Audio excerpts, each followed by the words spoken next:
Hello friends, अस्सलाम वालेकुम। Welcome to Raj TV. तोहम परस्ती न सिर्फ हमारे मुल्क पाकिस्तान बल्कि दुनिया भर में फैली हुई है। काली बिल्ली सामने से गुजर जाए तो इसको मनहूस समझा जाता है। आंख फड़कना शुरू हो जाए तो इसको कहा जाता है कि कुछ बुरा या अच्छा होने वाला है। आज की ये अजीब कहानी कुछ ऐसी ही है। ये कहानी एक 3000 साल पुरानी मम्मी की है जो 100 साल पहले दरियाफ्त हुई थी। लेकिन इस मम्मी को अब मनहूस समझा जाता है। लेकिन क्यों?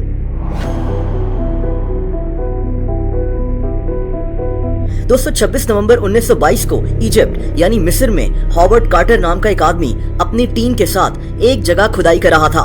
ये आदमी एक आर्कियोलॉजिस्ट था। ये जगह वैली ऑफ द किंग्स कहलाती है। मिस्र की इस जगह पर कई मिस्री बादशाह दफन है। हॉवर्ड को खुदाई के दौरान एक ऐसी चीज मिली जिसको देखकर ये हैरान रह गया। दोस्तों ये एक मम्मी थी, एक 3000 साल पुरानी मम्मी जो एक छोटे से कमरे के अंदर मौजूद थी। ये मम्मी एक मिस्री बादशाह की थी जिसका नाम किंग टूटनखामन था। इसको किंग टूट भी कहा जाता है। इसकी मौत सिर्फ 19 साल की उम्र में हुई थी। इस कमरे में कीमती जेवरात, हथियार और दूसरी कीमती चीजें भी मौजूद थीं। दोस्तों हजारों साल पहले मिस्र में बादशाह और अमीर कबीर लोग मरने से पहले अपनी बॉडीज को प्रिजर्व करने का इंतजाम करते थे, जिसको आज हम ममीज कहते हैं। दरअसल इन लोगों को लगता था कि मरने के बाद अगर इनकी लाशें सही हालत में रहीं तो इनकी रूहें भी सही हालत में रहेंगी। ये काफी महंगा प्रोसेस होता था। बहरहाल किंग टूट की ये मम्मी मिलने की खबर पूरी दुनिया में फैल गई। उस दौर में ये बहुत बड़ी खबर बन चुकी थी।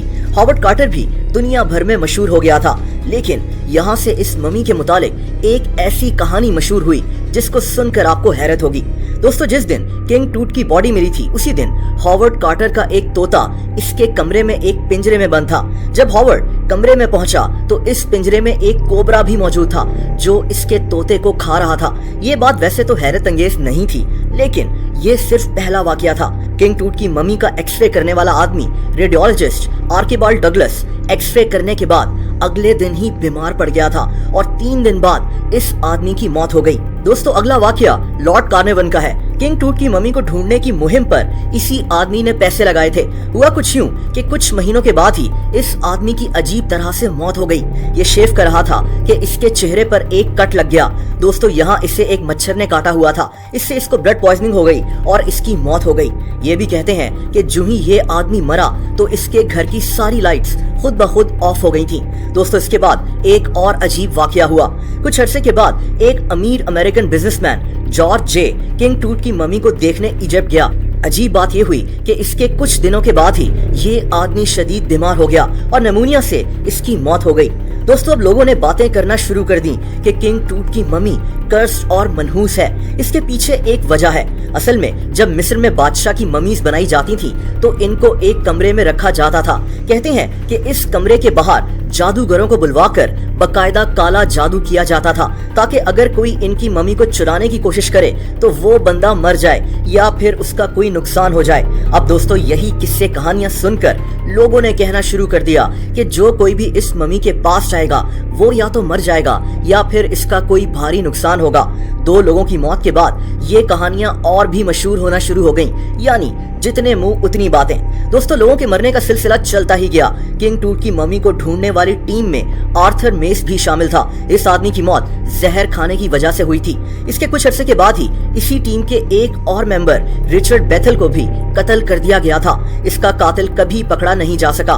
दोस्तों इसी तरह किंग टूट की मम्मी को ढूंढने वाले लोग और इसी मुहिम से जुड़े कई लोग मरते चले गए। लेकिन फिर एक इंतहाई हौलनाक वाकया हुआ। ह्यूग वाइट एक आर्कियोलॉजिस्ट था। इसने भी किंग टूट की मम्मी को जाकर देखा था। 1924 में इस आदमी ने खुदकुशी कर ली। इसने मरने से पहले अपने खून से लिखा था कि मैं भी इसी कर्ज का शिकार हो गया हूँ। दोस्तों अब इस वाकये ने दुनिया को हिला कर रख दिया था। इसके बाद भी ऐसी बेशुमार अमवात होती ही चली गईं। इस मुहिम से जुड़े लोग हों या फिर इसकी मम्मी को देखने जाने वाले लोग। लेकिन क्या ये वाकई में एक कर्ज था?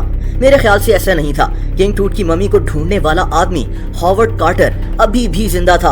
अगर ये कोई कर्ज होता तो सबसे पहले तो इसी को मरना चाहिए था। असल में किंग टूट की मम्मी को ढूंढने वाली टीम में तकरीबन 58 लोग शामिल थे। अगर इनमें से कुछ की अमवात हो भी गई तो इसका ये मतलब नहीं है कि ये किसी कर्ज या जादू का शिकार हो गए। बहरहाल जैसा कि मैंने कहा कि किंग टूट की मम्मी को दुनिया भर में मनहूस समझा जाने लगा और आज भी कई लोग ऐसा ही समझते हैं। सच या झूठ ये कहानी बहुत मशहूर हो गई। आज भी इसको कर्स ऑफ किंग टूट के नाम से जाना जाता है।